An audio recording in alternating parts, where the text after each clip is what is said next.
ఉన్నా. దుష్ట చతుష్టయం బాణాలకు బలి కావడానికి, తల వంచడానికి ఇక్కడ ఉన్నది అభిమన్యుడు కాదు. దుష్ట చతుష్టయం బాణాలకు బలి కావడానికి ఇక్కడ ఉన్నది అభిమన్యుడు కాదు, ఇక్కడ ఉన్నది అర్జునుడు.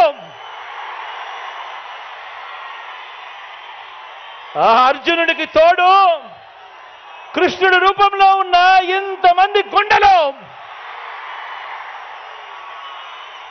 ఇన్ని లక్షల గుండెలు, ఇన్ని కోట్ల గుండెలు, ప్రతి పేదవాడి ఇంట్లోనూ కూడా మా బిడ్డ ఈ బిడ్డ అంటూ తోడుగా ఉండే ఆ గుండెలు. ప్రజలే అండగా, ప్రజలతోనే పొత్తుగా, ప్రజలే అండగా, ప్రజలతోనే పొత్తుగా పోరాటానికి మీ బిడ్డ సిద్ధం. ప్రజలే అండగా, ప్రజలతోనే పొత్తుగా పోరాటానికి మీ బిడ్డ సిద్ధం. మరి మిమ్మల్ని అడుగుతా ఉన్నా, మీరంతా కూడా సిద్ధమేనా అని అడుగుతా ఉన్నాను.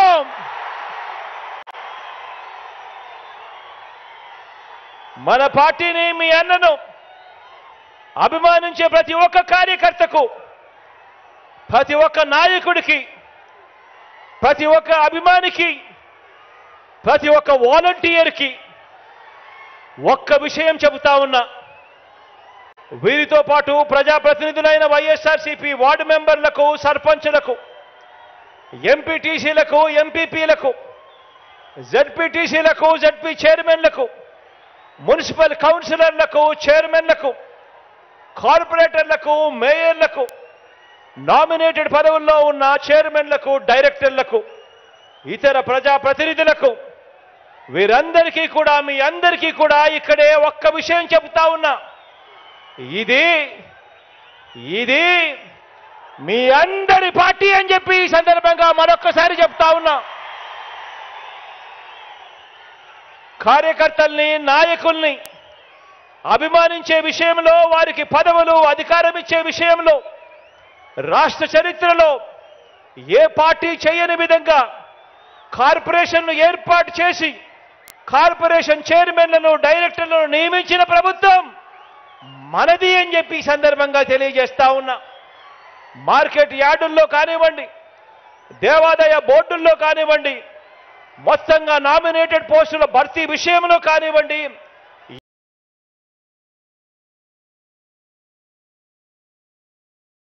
ఏకంగా కొత్తగా మరో 56 కార్పొరేషన్లు ఏర్పాటు చేసి మరి చైర్మన్లు, డైరెక్టర్ల పదవులు ఇవ్వడంలో కానివ్వండి, ఇవన్నీ కూడా కేవలం మీ అన్నకు మాత్రమే సాధ్యమో అని చెప్పి సందర్భంగా తెలియజేస్తా ఉన్నాను. గత తెలుగుదేశం పార్టీ తమ కార్యకర్తలతో లంచాలు పిండుతూ, పక్షపాతంతో, కొద్ది మందికి మాత్రమే అన్న వివక్షతో జన్మభూమి కమిటీల ద్వారా సంక్షేమ పథకాల లబ్ధిదారులను ఎంపిక చేస్తే, ఆ స్థానంలో మన ప్రభుత్వాన్ని అభిమానించే మనలో నుంచి ఒక్కరైనా చదువుకున్న మన పిల్లలతో తీసుకువచ్చిన మన వాలంటీర్ వ్యవస్థ ఇంటింటికి వెళ్ళి పనిచేస్తున్న మనందరి ప్రభుత్వానికి ప్రతినిధిగా, మనందరి ప్రభుత్వానికి దన్నుగా, మనతో పాటు స్టార్ క్యాంపెయినర్లుగా ప్రజల మన్ననలు పొందుతూ ఉంది, మనతో పాటు పనిచేస్తూ ఉంది. ఈరోజు నేను గర్వంగా కూడా చెప్పగలుగుతా ఉన్నా, ఇలా మన పార్టీని అభిమానించే వారికి, మన వారికి చరిత్రలో ఎప్పుడు ఇవ్వని అవకాశాలు మనమే ఇచ్చాము అని చెప్పి చెప్పడానికి గర్వపడతా ఉన్నా. నామినేషన్ మీద ఇచ్చే పనులలో కూడా, ఆ కాంట్రాక్ట్లలో కూడా ఇదే పంత న్యాయం చేశాము అని చెప్పి కూడా చెప్పడానికి గర్వపడతా ఉన్నా. ఎవరు గెలవనన్ని పదవులు వార్డు మెంబర్లు, సర్పంచులు మొదలు ఎంపీటీసీలు, ఎంపీపీలు, జెడ్పీటీసీలు, జెడ్పీ చైర్మన్లు, మున్సిపల్ చైర్మన్లు, కౌన్సిలర్లు, మేయర్లు, కార్పొరేటర్లు, ఎమ్మెల్సీలు, రాజ్యసభ సభ్యులు, డిప్యూటీ సీఎంలు, మంత్రిమండలి వరకు అన్నింటిలోనూ కూడా జగన్ను నమ్మిన వారికి, పార్టీ కోసం కష్టపడిన వారికి అంచెలంచెలుగా ఏ రాజకీయ పార్టీలోనూ ఇవ్వని అవకాశాలు ఇచ్చిన ఏకైక పార్టీ మన వైఎస్ఆర్ కాంగ్రెస్ పార్టీ అని చెప్పడానికి గర్వపడతా ఉన్నా.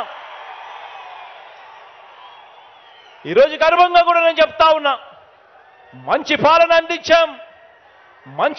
అందించాం కాబట్టి భవిష్యత్తులో మనలో నుంచి ఏ ఒక్కరైనా కూడా ఏ పదవి కోసం నిలబడినా కూడా ప్రజలు బ్రహ్మరథం పడుతూ మనల్ని ఆశీర్వదిస్తారు అని చెప్పడానికి గర్వపడతా ఉన్నాను.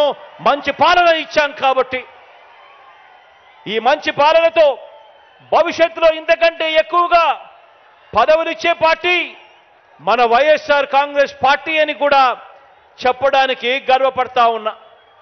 ఇక్కడే మీ అందరితో కూడా నేను ఒక్క విషయం చెప్పదలుచుకున్నా. పార్టీలోని ప్రతి కార్యకర్తకు ఈ విషయం చెప్పదలుచుకున్నా. ప్రతి కార్యకర్తకు మీ అన్న మీ జగన్ ఎల్లప్పుడూ తోడుగా ఉంటాడు అని చెప్పి సందర్భంగా తెలియజేస్తా ఉన్నాను. మరొక్కసారి ప్రతి కార్యకర్తకు తోడుగా నిలబడతాం.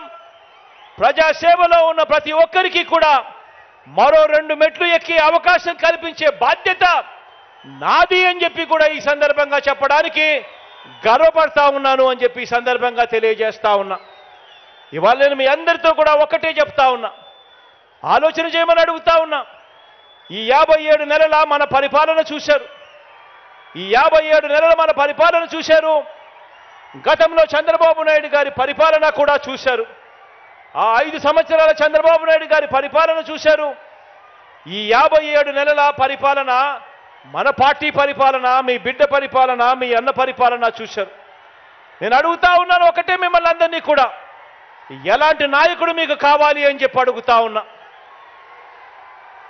చంద్రబాబు నాయుడు గారి మాదిరి ఎన్నికలు వచ్చేసరికి రంగురంగుల మేనిఫెస్టో చూపించి, ఎన్నికలు వచ్చేసరికి రైతన్నలను ఎలా మోసం చేయాలి, అక్క చెల్లెమ్మలను ఎలా మోసం చేయాలి, అవ్వ తాతలను ఎలా మోసం చేయాలి, చదువుకుంటున్న పిల్లలను ఎలా మోసం చేయాలి అని చెప్పి దిక్కుమాలిన ఆలోచనలు చేసి రంగురంగుల మేనిఫెస్టోలలో వాళ్ళందరినీ కూడా మోసం చేసే విధంగా అడుగులు వేస్తూ ఆ మేనిఫెస్టో రూపొందించి ఆ తర్వాత అధికారంలోకి వచ్చిన తర్వాత ఆ మేనిఫెస్టోని తీసి చెత్తబుట్టలో వేసి ఆ అక్క చెల్లెమ్మలను పట్టించుకోకుండా, ఆ రైతన్నలను పట్టించుకోకుండా, ఆ అవ్వ తాతలను పట్టించుకోకుండా, ఆ చదువుకుంటున్న పిల్లలను పట్టించుకోకుండా అందరినీ కూడా మోసం చేస్తా ఉన్నా అలాంటి చంద్రబాబు నాయుడు గారి మాదిరిగా ఉండాలనా అని అడుగుతా ఉన్నాను నేను మిమ్మల్ని అందరినీ కూడా. నాయకుడంటే ఒక మాట నోట్లో నుంచి వచ్చిన తర్వాత, మరీ ముఖ్యంగా ఎన్నికల మేనిఫెస్టో, ఎన్నికల ప్రణాళిక అని చెప్పి ఒక మేనిఫెస్టో రిలీజ్ చేసిన తర్వాత కష్టమైనా కూడా నష్టమైనా కూడా ఆ మాట మీద నిలబడగలిగిన వాడే నాయకుడు అని చెప్పి సందర్భంగా తెలియజేస్తా ఉన్నా. ఈరోజు అలా చేయగలిగాం కాబట్టి ఏకంగా 99% హామీలను, ఆ మేనిఫెస్టోలో చెప్పిన హామీలను నెరవేర్చాం కాబట్టి ఈరోజు ప్రతి ఇంటికి కూడా మేనిఫెస్టో తీసుకొని ప్రతి కార్యకర్త, ప్రతి అభిమాని ప్రతి ఇంటికి పోగలుగుతా ఉన్నాడు. వెళ్ళి ఆ ప్రతి ఇంటికి ఆ మేనిఫెస్టో ఇచ్చి, అక్క మీరే టిక్కు పెట్టండి, ఇది మా పార్టీ ఇచ్చిన మేనిఫెస్టో, ఎన్నెన్ని జరిగాయో మీరే టిక్కులు పెట్టండి, ఏకంగా 99% నెరవేర్చాడు మా అన్న అని చెప్పి ఈరోజు ప్రతి కార్యకర్త, ప్రతి అభిమాని కూడా ప్రతి పేదవాడి ఇంటికి వెళ్ళగలుగుతా ఉన్నాడు. ఇది నాయకుడు అంటే ఎలా ఉండాలి అంటే ప్రతి కార్యకర్త కూడా కాలర్ ఎగిరేసి అదుగో మా నాయకుడు మాటిచ్చాడు అని అంటే చేస్తాడంతే అని చెప్పే పరిస్థితి ఉండాలి.